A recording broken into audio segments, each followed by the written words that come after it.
And so our intervention, our impact at Congo Clothing Company is that we use 10% of the funds that we generate to support job skills training for women survivors. How do we talk about the Congo, number one, but in a way that's not negative? And also, how do we do it in a creative way? And so that's what got me to Congo Clothing Company and the medium of fashion. So that's what I love about fashion. That's what I love about the brand, because you can learn from others and like tweak things, but it's all kind of like out there in the world, and everyone can interpret a piece of garment or a message in its own unique way. And that, I think, is the beauty of that medium.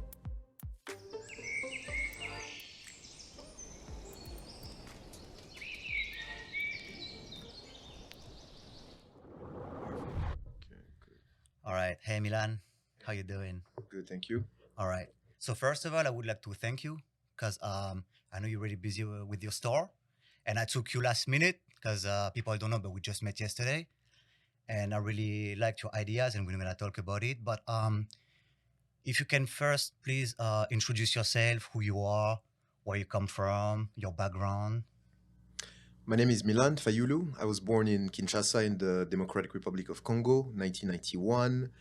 Grew up across different countries in Africa, Mali, Ivory Coast, Nigeria, Ethiopia, and then finished my high school years in Paris, in France. And then I came over to the US for my undergraduate studies. Landed in Miami, graduated from the University of Miami in 2015, and began my journey into entrepreneurship. So that's a little bit about myself.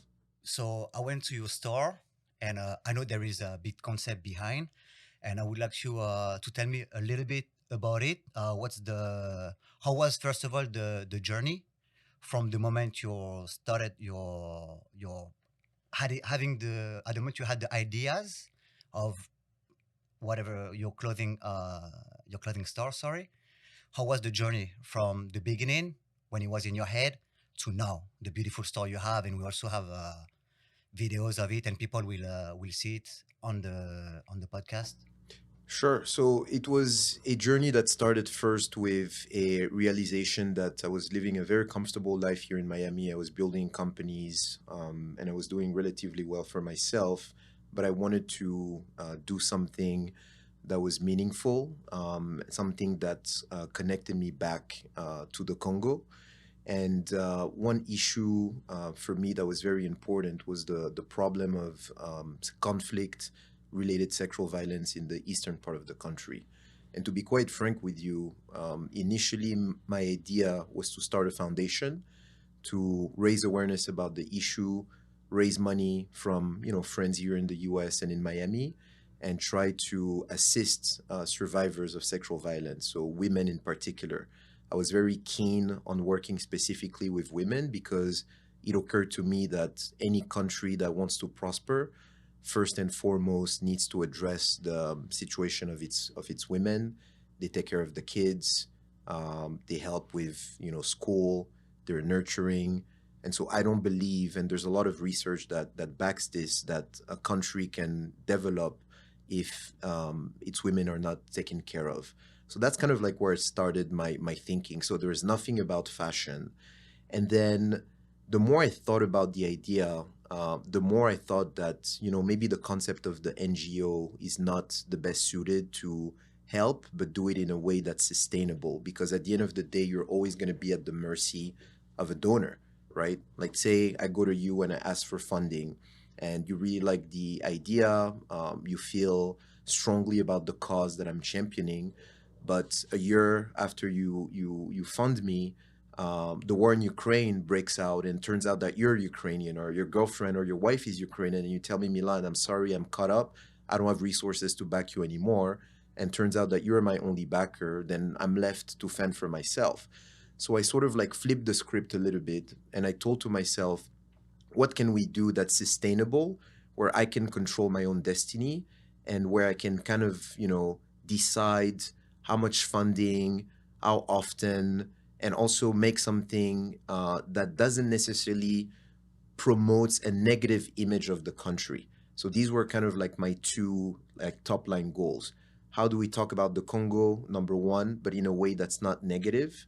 and also how do we do it in a creative way. And so that's what got me to Congo Clothing Company and the medium of fashion. So that's like a long-winded way of explaining to you how I got started with the idea of fashion, and then started doing some pop-ups in Miami. And the big breakthrough for me came when I did my graduate studies at MIT in Cambridge, and the school provided me with a little bit of grant funding, non-dilutive funding, to test out the idea. And so that really gave us our start. And then towards the end of my studies, we actually qualified for the school accelerator program. And then from there, it really became a real business. Yeah, because as you said, and again, we talked a little bit about it yesterday, and it's real because you've been studying a bit in Paris, and I'm from France myself. And what you said is really interesting because yes, we in France we do, but I really come to think in America people are not aware of what's going on in Africa and more in Congo because we talk about Ukraine, many people talk about Palestine, and these are really important subjects. I do understand, but if I'm not mistaken, one of the biggest, if it's not the biggest, genocide right now in the world is in Congo. Correct. Um, and we both of us have the ability of speaking French, and that's why I wanted to do it in English because there is not as much awareness here right now in America about what's going on in Africa. I don't know, it's because it's really far or it's because the most interest America has is not necessarily in this part of Africa. And what you've been saying, it's really something that we have to put awareness of. As you said, the sex violence on women, um, child trafficking, the child going in the mine too. That's what happened in Congo also. For the resources of what we do to have to make battery and everything. That's because everything today it's like running around like batteries. Like we see more going to electric cars, and people think it's safer for the planet. But what is the cost of it? And that's why when we've talked yesterday, I was really hype about it. And again, it's a last minute podcast because when you talk to me about this, I really had these images. Like it's been a while, I haven't been in France, but most of my friends are from Congo. And I know what's going on over there, and it's really, really sad. And here in this side of the planet, we do not hear about it. Zero. Maybe once on Joe Rogan, he spoke about it, but compared to the rest of the issues in the world that are also important, knowing that Congo is living right now, again, the biggest genocide in the world, and we don't know about it, it's really when I saw your store and what you do in your store, I was really, really hyped up and it really touched me. Also, I saw in your store, so your clothing store, again, you're not into fashion at the beginning, right? You just came up to be into fashion. And I see there is something behind when someone purchase a t-shirt or a hat or a jacket is not a direct funding for money, but can you explain to the people exactly how does it work Hmm. with the it's sewing teaching, that's what it is. Yeah, That's right, right, in Congo, right. right? So Before I touch on that, let me just quickly go back to what you were saying about, in this part of the world, people don't really care. For me, that's normal, right? So I don't blame Americans for not caring about the Congo, but we as Congolese or we as Africans, we have to find ways to put our issues front and center. If I were born in Kansas City and my whole life I lived in the US, there's no good reason really for me to be interested in the DRC, except maybe if I, meet a friend or a girl in school and whatnot. And so it is incumbent upon us Africans and Congolese people in particular to find ways to bring this issue to the forefront. And so that's what I'm doing with the company, but we just kind of do it in a creative way because we realize that people are busy with their own problems. People have their own set of issues they care about.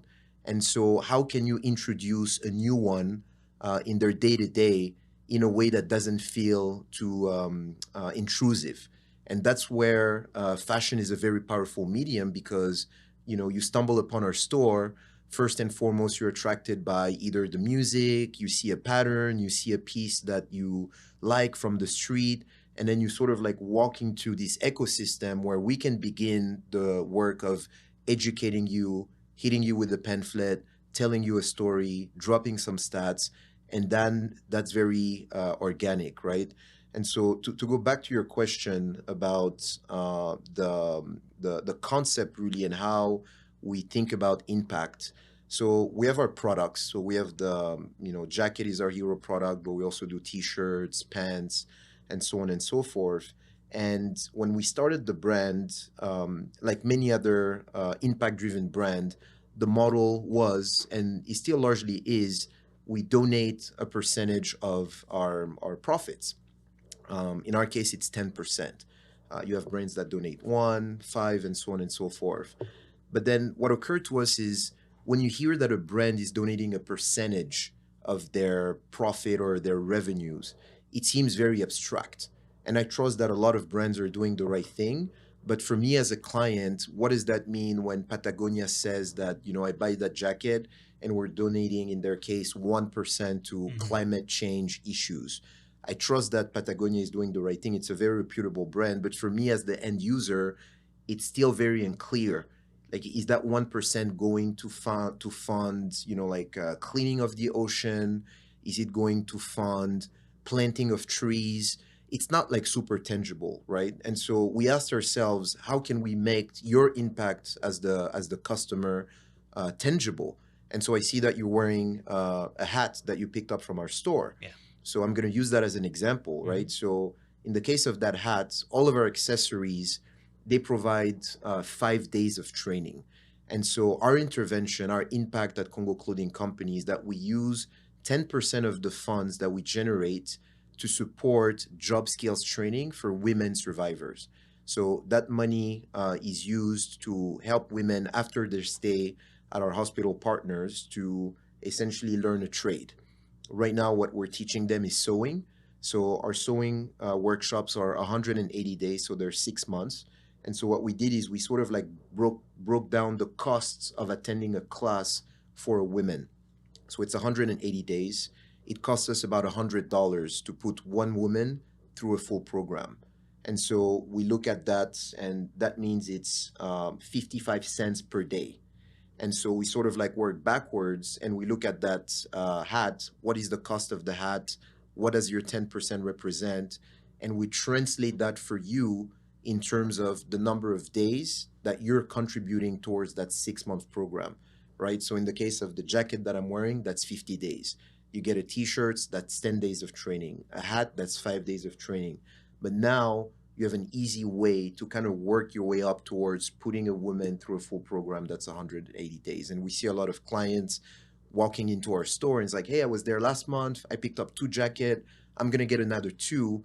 And now I know that I've put a woman through a program. So it's a way to help the end user quantify their impact, and it's proved pretty effective.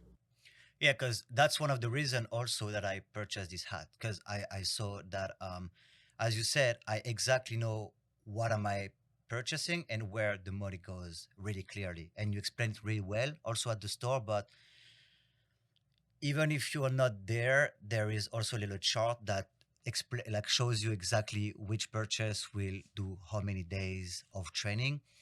And I found that really good. I think you're the first one that does that. I've never seen it before.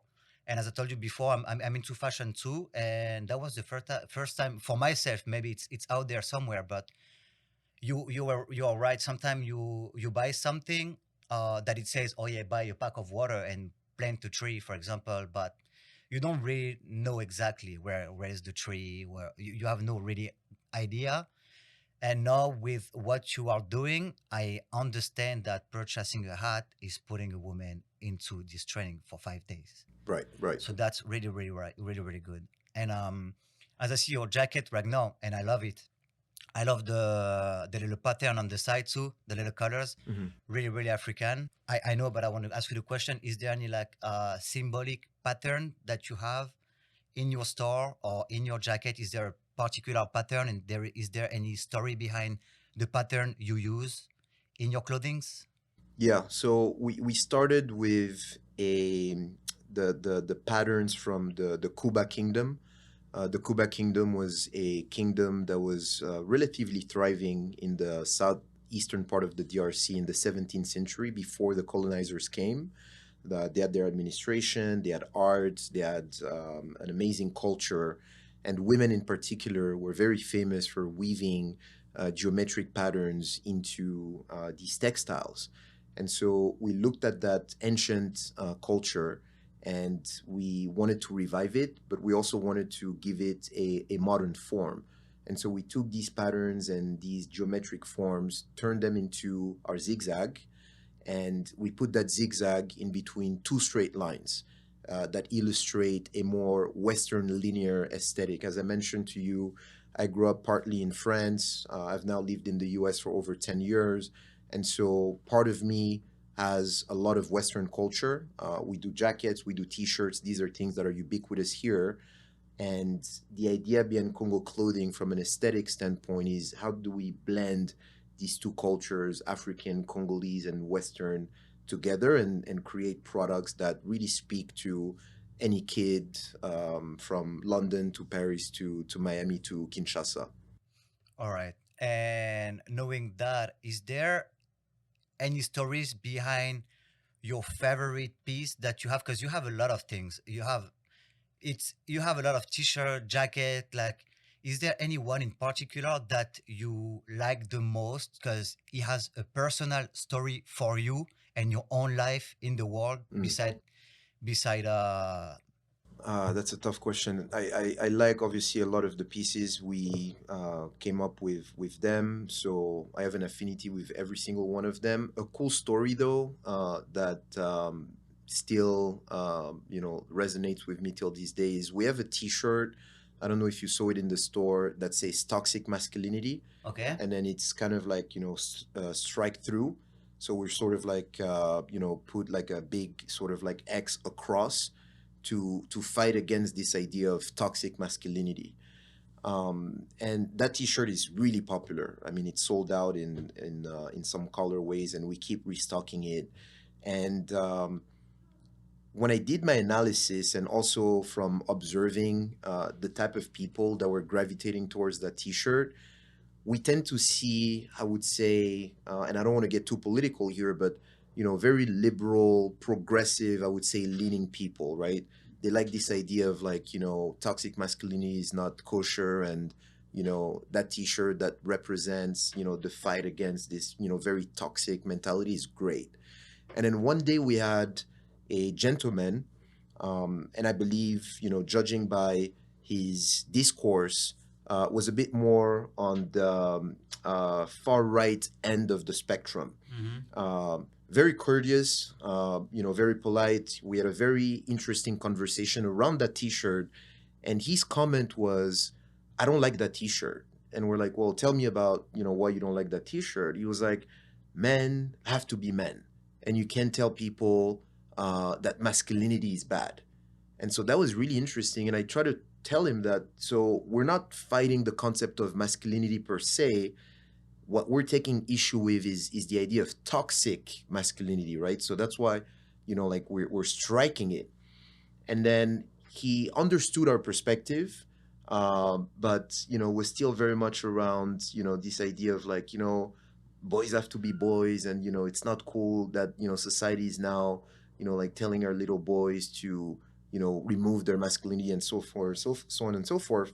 I thought with the idea a little bit, and we actually changed the T-shirt after that interaction, because it occurred to us that we had it wrong. It was a very popular T-shirt, but striking both toxic and masculinity is what led to that confusion. And we realized that effectively what we wanted to strike was simply the toxic part. And so now we have a new version of it in the store where you see that it says toxic, that one is strike, and then we let the masculinity on its own, right? And so going back to your question about stories, that's what I love about fashion. That's what I love about the brand, because you can effectively have these conversations and learn from others and like tweak things, but it's all kind of like out there in the world, and everyone can interpret a piece of garment or a message in its own unique way, and that I think is the beauty of that medium. Yeah, fashion to me, it's art. So as an artist, it's you are putting out your art, and at the moment you drop it on the world, in the world, is not yours anymore, and is people to interpret any messages they want to see as what they read. But sometimes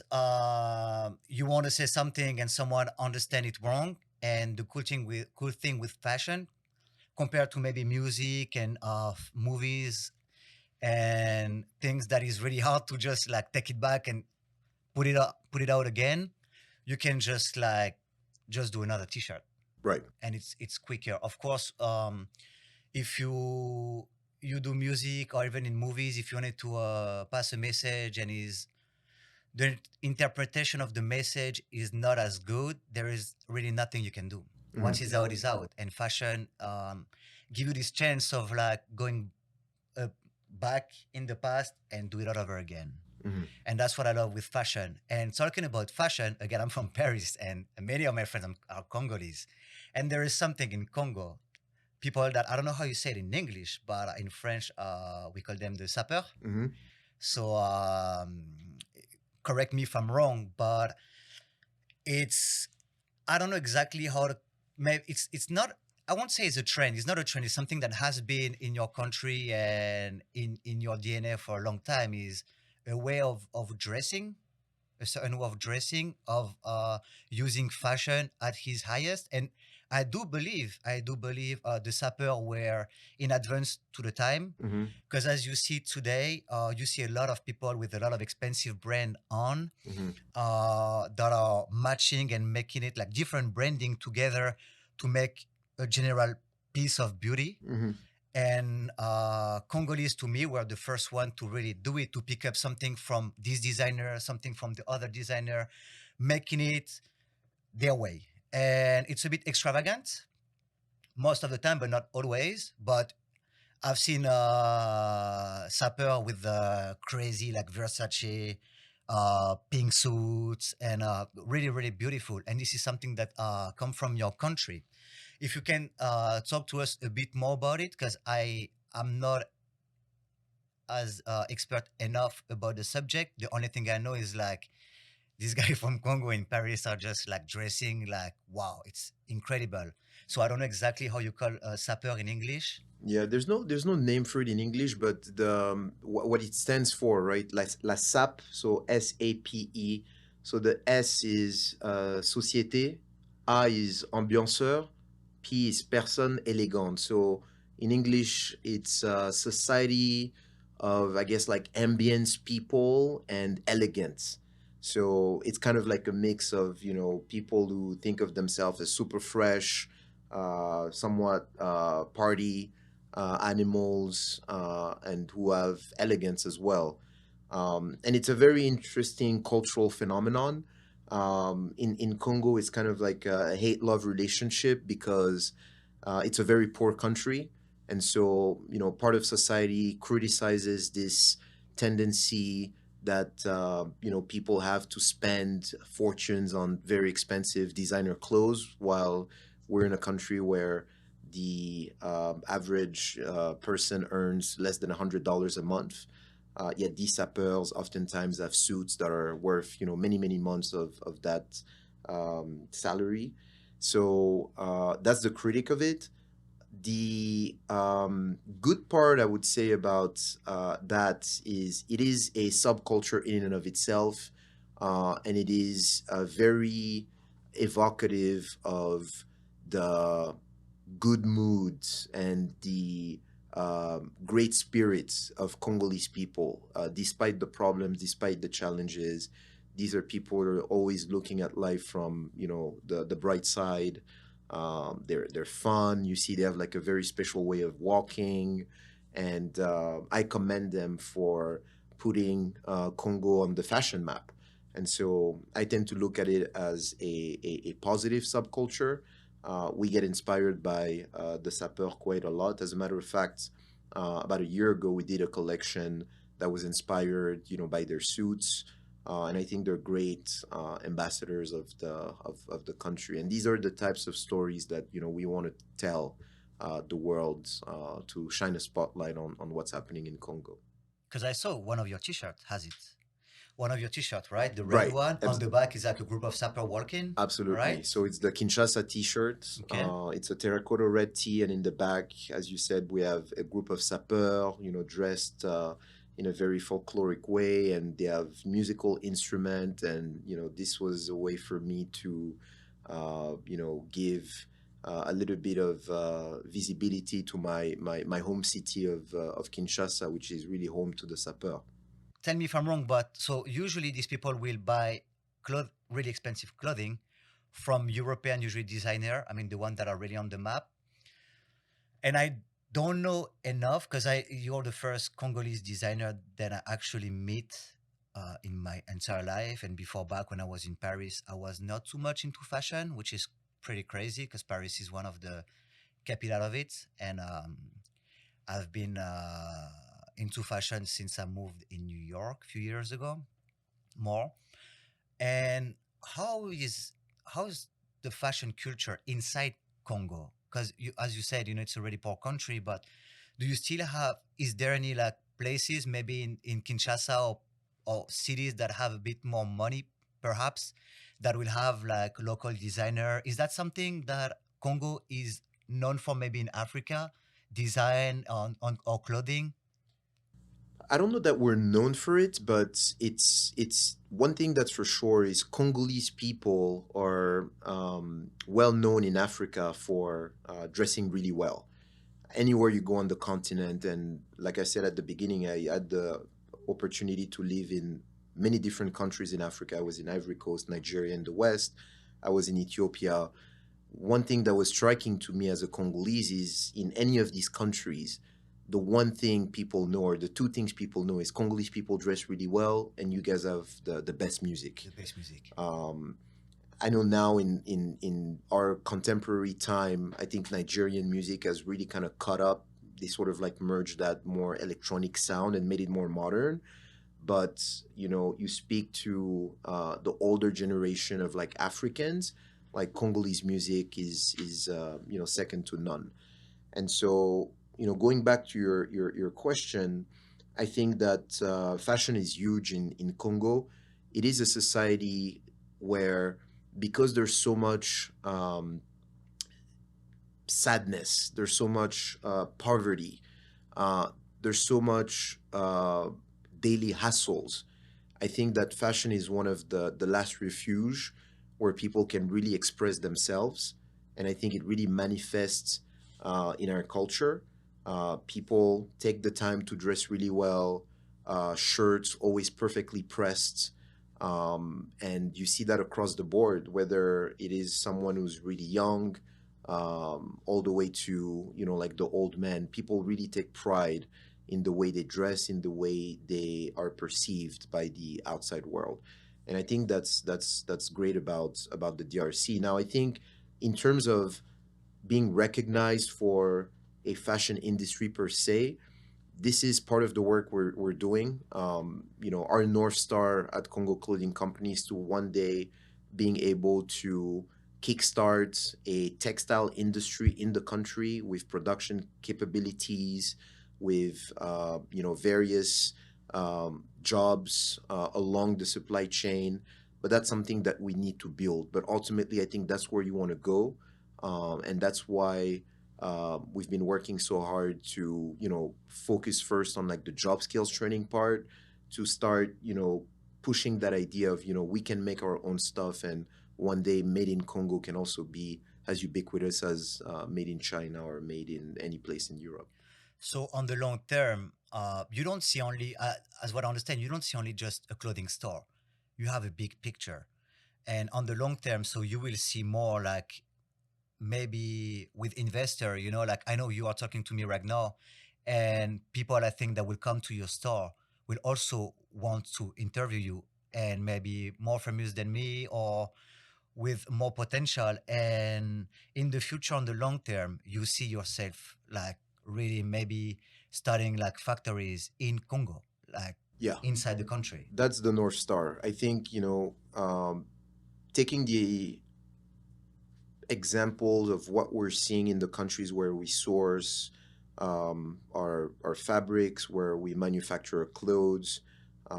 Colombia, in particular, is a great school for us because Colombia is a country that not too long ago was mired in civil war. Pablo Escobar was wreaking havoc. They have the FARC, so they're also very familiar with rebel groups, and it was very much in a similar situation than the DRC, but they managed to, turn the country around, and today it's one of the most thriving fashion hubs in the world. They have fantastic cotton, they have great craftsmanship, they have state of the art factories, and we're seeing it every day. And we think that it's very possible if Colombia did it, that we in Congo can do it as well. And so I think that in terms of where we're trying to go, manufacturing is definitely a north star. And I think it's also very important in the context of development because fashion and the textile industry is really good for development. It employs labor, and as labor shifts from Southeast Asia, because now their societies have reached kind of like middle income status, and so they no longer provide the cheap labor that they once were able to provide. A lot of the big groups like Nike, Adidas, and so on and so forth are starting to slowly move westward. So you started in China, and then people started moving to Vietnam and Bangladesh, and now the movement is coming to Africa, and you have countries like Ethiopia, and now even places in Central and Southern Africa like Benin, who are establishing themselves as fashion and textile hubs. So I hope that Congo can be next. Yeah, because I can tell you something. Funny story. Few years ago, made in Japan was seen as cheap, and today, made in Japan is seen as the highest you can find in many. Like, Mm-hmm. for example, on glasses, I know like different brand like Cartier, Adidas, and all of these. Having something made in Japan mean that is over there, Mm-hmm. like you on the top. Same for made in China. I see made in China today. It has become something that we see has not bad quality anymore. Mm-hmm. As you said, also made in Vietnam. Also, we have now today we have more of made in Turkey, made in Portugal, Mm-hmm. Mm-hmm. made in Spain. So, yeah, I really hope, as I told you, I have a lot of friends from Congo, and I really hope whatever you are doing is working. Like you are really inspiring. Again, like I wasn't supposed to do this right now, and your story is really inspiring. And how can you educate our audience about the meaning behind all of this, behind your store? Because we talked just a little bit about it, but about what's going on also, because you talk about the sexual violence in Congo, but we also have a kid that have been sent again like for batteries. How does that work? Wow, that's a big topic. So, in a nutshell, Congo is arguably the richest country in Africa in terms of natural resources. We have a population of 100 plus million people. 50% of the population is under the age of 15. We have some of the world's most important minerals. Copper, we're the second largest producer after Chile. You need copper for all your wires. I mean, I look at the studio, there's probably copper running through every single part of that room. Coltan, which is short for columbine tantalite, is a mineral that is ubiquitous in like cell phones, laptops. Cobalt, we produce 70% of the world's output, and you need cobalt for batteries. You mentioned Tesla cars, they run on cobalt. And the list goes on and on. And I can even switch to things like uranium. The Americans bombed Hiroshima and Nagasaki in Japan using uranium that came from Congo. People who are very big into climate always talk about the Amazon rainforest. Congo has the second largest rainforest after the Amazon, the Congolese rainforest, which, by the way, stores more CO2 than the Amazon. So it's a very wealthy country. And because of our wealth, I think we're a victim of what economists or political scientists call the resource curse. and that's a combination of bad governance, um, poor um, leadership, and so we're a victim of an aggression in the eastern part of our country. Some of our neighbors, particularly Uganda and Rwanda, are taking advantage of the weakness of the Congolese central state in Kinshasa to effectively lurk over our resources. And what they do, without going too much into the details, is they use rebel groups as proxy to take control over these mines and funnel the minerals back into their countries, from which it gets exported to international markets in Asia, in Israel, in India, and sort of like, gets cleaned up. But when you go to the bottom of the supply chain, it's a lot of blood mineral, and Rwanda in particular is sponsoring a lot of rebel groups that are wreaking havoc in that part of the Congo. So oftentimes people have this wrong idea that Congo is in a civil war and it's a bunch of Congolese fighting against one another.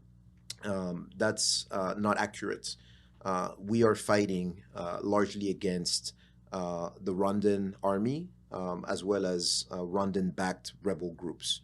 And in the process, that has created a number of local Congolese militia that first got constituted to fight against these external enemies.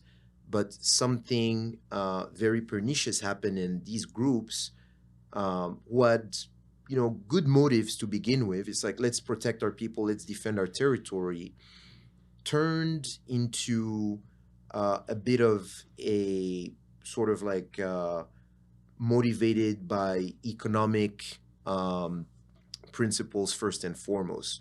Because what you realize is you take up arms, you buy more weapons, you start defending your territory, and then what you realize is there's a lot of value in these mines. And so these people start like trading minerals, and then they realize that why should we fight where we could actually be making all this money getting in on the trade as well.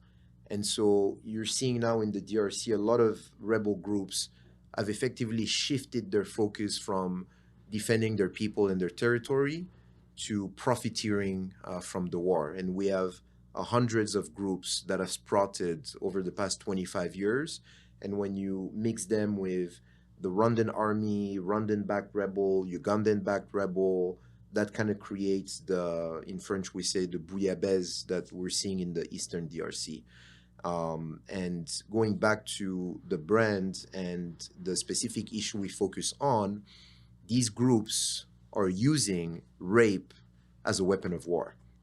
We talk a lot about rape in the context of the war in Gaza, the war in Ukraine, but Congo unfortunately sits on top of every list when it comes to conflict-related sexual violence. And you have a huge, an astronomical number of women that are victims of these rapes and that are left to fend for themselves.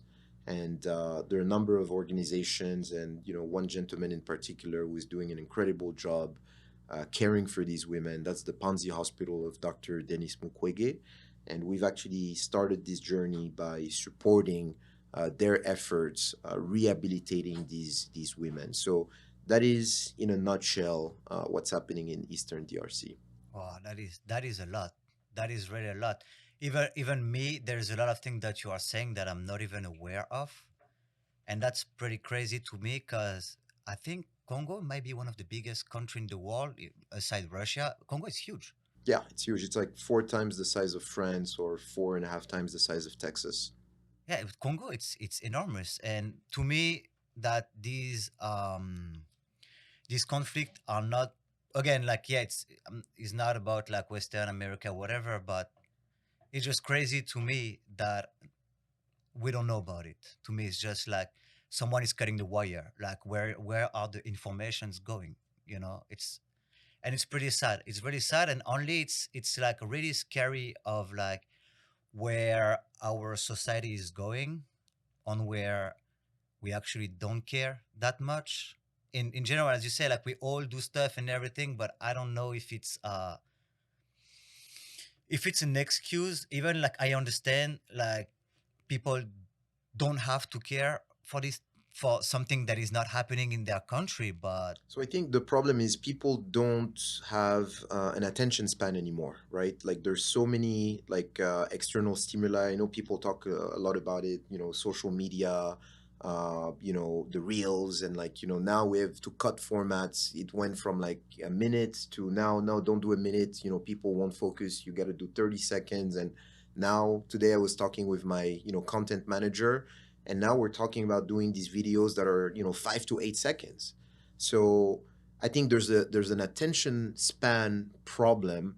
And going back to Congo Clothing Company and why I believe fashion is so powerful, for us, what we're able to do with the brand is, now you have these hats. Um, you're gonna have an interaction with these hats multiple times over the course of the next few years, provided that you don't use it. It's going to be somewhere in your closet. When you're going to open your closet, depending on where you put it, almost every single day you're going to see it. You're going to see Congo. You're going to see Congo, right? So that is, in a way, like a billboard. And when you're going to see Congo, you're going to know, oh, I bought this in Miami at Congo Clothing Company. Everything that we talked about today is going to come to your mind. Better yet, the days where you're going to decide to wear that hat and you're going to walk around the streets of New York or Paris, and folks may ask you, hey, where did you pick up that hat? You'll see, I guarantee you, I can bet that you'll start explaining the story a little bit. Sometimes you'll take a lot of time and you'll dive straight into the root cause and the war in the east and the cobalt and the minerals. Sometimes you'll just give like people like a quick soundbite, but nonetheless you'll tell the story and it will spread. And what we hope is that at scale, right, once we start getting thousands, hundreds of thousands, millions of customers, now we have effectively an army of people that can tell the story.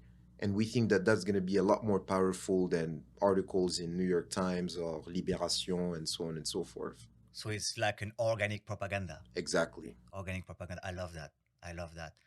And I think also simple design, sometimes that's what works the most. Simple. What has been your biggest challenge from the beginning to now? Because I know, like, I've been with people that open stores, and there is always some, you think it's like opening a restaurant or opening whatever. You think everything is gonna be all right. You have the idea, oh, I'm just gonna put money here and it's gonna bloom like a flower on the sun. But it never happens like that. It never happened like that. So what, from your perspective and your story, what was the biggest challenge? Specifically on the store, or just like the brand in general? The brand in general, and also the store. If you can start by the brand and then Yeah. to the store. So I would say maybe for the brand in general, as I told you, I started this when I was started it seriously when I was in graduate school, and I was in a school where the focus was on technology, innovation. One of the best schools in the world for tech, and it's in the Boston area, and so you have a huge tech ecosystem. You have a huge biotech ecosystem, huge AI ecosystem, and so investors really like these types of businesses, right? So for us, a challenge was when we went out to look for funding, um, and we approached traditional investors. We realized that consumer products weren't really sexy, at least to investors, for various reasons. Difficult to scale.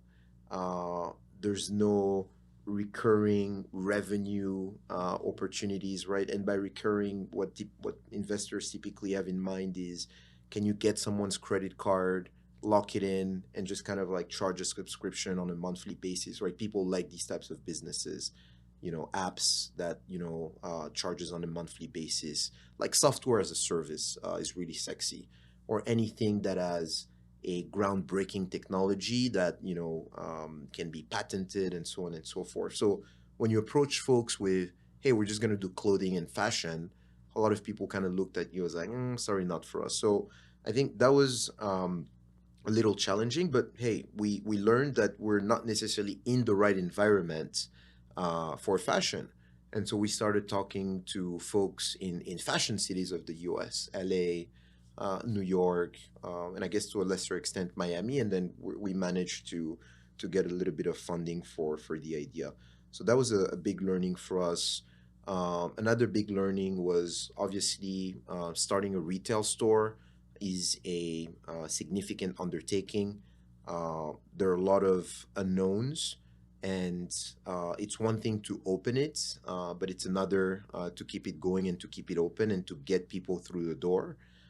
Given the fact that we don't have a massive PR or marketing budget, we're building our traffic somewhat organically. And so for us, what we do is we love music, house music in particular. And so we've really opened up our space to the local house music community. And every Friday, we have DJs who come, we have decks, we have the sound system, and they spin in the store. They bring their friends. That puts more eyeballs on the store, more awareness about the company, the mission, and what we do. And that has been a very effective way for us to grow our community. So, from a position of, for lack of better word, weakness due to lack of substantial funding, we're able to find a very unique way to grow our community, and it's actually working really well. And in hindsight, it might be one of the best way to do it because every single person that comes through these weekly events generally comes out of love for either the DJ, and then over time they develop an affinity with the brand, and those people turn out to be the greatest ambassadors. And we're seeing now a lot of people just kind of like trickling in. Hey, I saw my friend spinning here the other day on Instagram, or my boy XYZ told me that like this was the dopest store, and you're really seeing the formation of awareness from being very intentional and true to the type of stuff that you love in the world. So the great thing about the store is we're just having fun. You've been there. It doesn't really feel like a store. We try to make it very comfortable. It's loungy. You can sit down. You can have a drink. You can spin some records. We have like the vinyls. It's just a place to hang out, really. And if you feel like buying something, then that's great for us. It allows us to pay rent. Yeah, for sure, because we actually took footage of the store. We took so people will see exactly what you are talking about right now. And I was about to come to this to the sound system I've seen. So you're saying you are doing events. So now by event you mean is there any drink, food, or is more like a hangout place where people just come and hang out and just listen to music? Do you sell drink, or is the drink, like just here, or people bring their own drink? How does it work? We don't sell drinks. We can't. Okay. So typically, we work with liquor partners, Mm-hmm. and we have a number of brands that we've been fortunate to work with who provide us with free booze. So it's always an open bar. What so Uh, you are saying to people right now at your store, people can come and have free booze, yeah, good music, and yeah, good clothing. exactly. And to answer your question about what type of events, what type of communities, sky's the limit, right? So Mm-hmm. as I said, every Friday we have local DJs that come spin. We just finished Art Basel here. We had three different DJ crews from Italy, from New York, from Miami. In January, we're doing an event with a company called So Stereo. It's a music company here in Miami, and what they do is they help young artists, emerging artists, basically sell their music through licensing it for movies and like advertising. So they're doing a live event at our place, and they're gonna bring singers, and they're also doing a merch collaboration with us, and they're gonna open up the store to their private clients as well as some people from the public. There's going to be some influencers there. We're doing an event with the London School of Economics as well. So we think about it as a platform, and we connect to various people from various fields. We had a gentleman who was a startup that sells real estate property in Africa Mm-hmm. who did a presentation. So again, sky's the limit as long as there's a sort of cultural fit or some type of affinity, we're open to virtually anyone as long as it makes sense. You were not into fashion at first, and I see now you are talking about like this event and music. And do you see any future for you maybe in more like not, I don't want to say like the party industry, but maybe like some underground later in the future to mix maybe your clothing and your music in different places, and having maybe like actually, yeah, like throwing like real parties with the name of your brand, with good DJ, not in the store, but like you in the future, because you say you like music. I'm a big fan also, and I love underground parties. But do you see maybe yourself also in the future? Like, is that something you personally want to go in?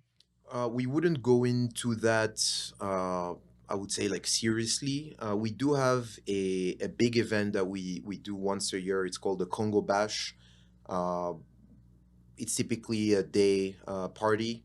We like to keep things more like the day side of things, because we don't want to, fall in the trap of, like turning into a nightlife concept.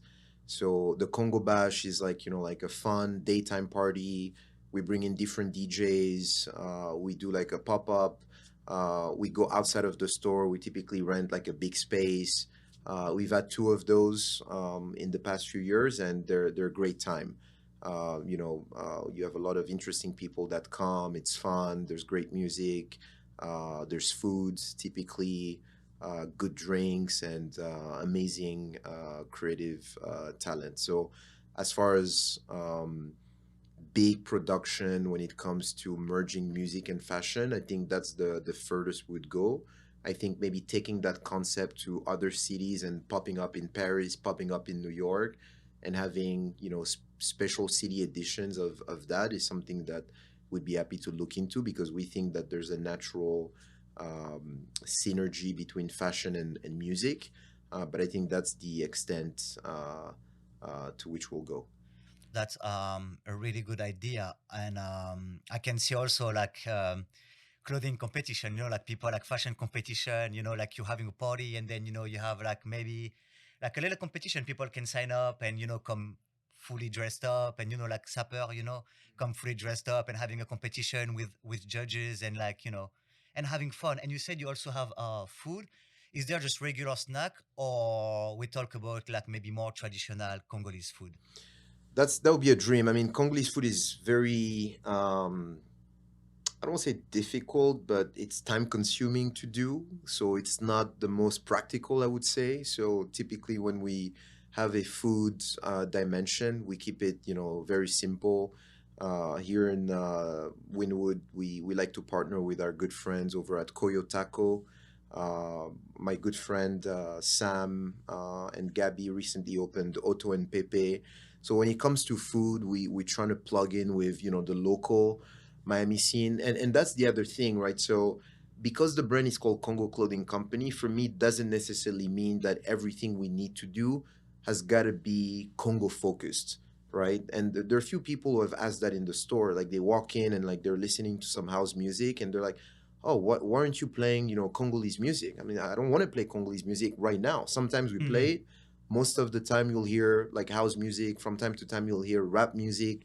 And for me, that's the goal, right? You want to sort of like broaden your horizon and connect to other audiences. And that's kind of like how you spread your tentacles. So again, I like to use this concept of like a platform that, various communities and genres and what have you can connect to. And I think that's where you really derive some exponential power. Yeah, and Africa has been doing it really well. Like lately, as we talked about Nigeria earlier, for English speaker, it makes a lot of sense. But for me as a French, as French again, Congolese are still on the top of the map. As French in French, what we listen in France, we listen more Congolese background music. Like, if you look at any YouTube, Spotify, whatever it is, it's billions of views, Yep. billions of views. Yeah, we have a huge cultural output. Yep. And the most in France, any French person that listens to even mostly rap music also, and a lot of singing, the top in France right now, it's Congolese background, Yeah, all of the top rappers are from Congo. all of them, and anyone that come from any French speaking country in Africa will tell you also. Like you guys are still on the top of it. Do you have any word for our audience that you would like to say? Whatever about you, about your store? Is there anything you have in mind? No, but connect with us. If you're in Miami, come check out the store. Hopefully, one day we can be in. I would love to have a place in Paris. Would love to. We're actually working. This is an exclusivity. Working on maybe doing something in Kinshasa and having a store there. We're thinking about LA in the future as well. So if we ever pop up in these cities, or if you're in Miami, come check us out. Also go check out our website, congoclothingco.com. Follow us on Instagram at Congo Clothing Co. And keep engaging with the brand. Keep your focus on what's happening in the Congo now that you have no excuse and you know about it. And if you want to be impactful and get involved, we provided you with a very simple way of doing your small part by helping women pick up a piece. We have very baseline stuff like socks, like hats, jackets, and so on and so forth. And also another cool thing that we're rolling out is we've built a software that we hope to launch next month, which effectively provides you with a dashboard and tracks your purchases historically and tell you your impact over time. So you'll be able to go in there. You'll see that you've purchased the hat. It will tell you that you've contributed 5 days of training. You can refer friends. When you refer friends, you can earn points, and then you can redeem these points for freebies and so on and so forth. We call it the good board, and we're very excited about that. And this is our way also of sort of like venturing into the tech space. Thank you for the exclusivity. Also, I'd like to tell you, as you know, I'm into fashion. I'm based in New York. I've been doing modeling, and I'm well connected in the fashion industry.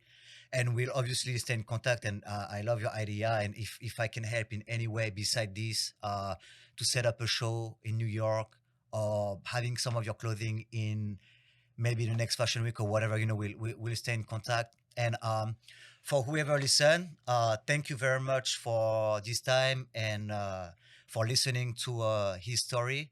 And please, for anyone that knows me or watch this and is in Miami, please go to his store, at least check it out.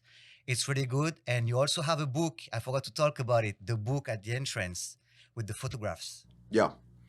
Who's the photographer? Who's that guy? These pictures. Oh, please, you have to watch this because these pictures are breathtaking. I do pictures myself. I was, wow.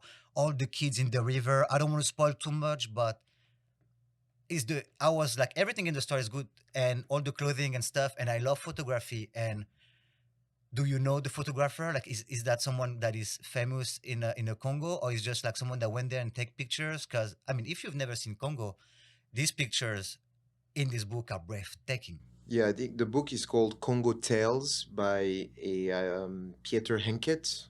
I believe he's Dutch, and yeah, I think it's a fabulous table book. And then the pictures in the store themselves are from a French photographer, Alexis Huguet. So thank you very much again. Thank you, and I hope you enjoyed the podcast.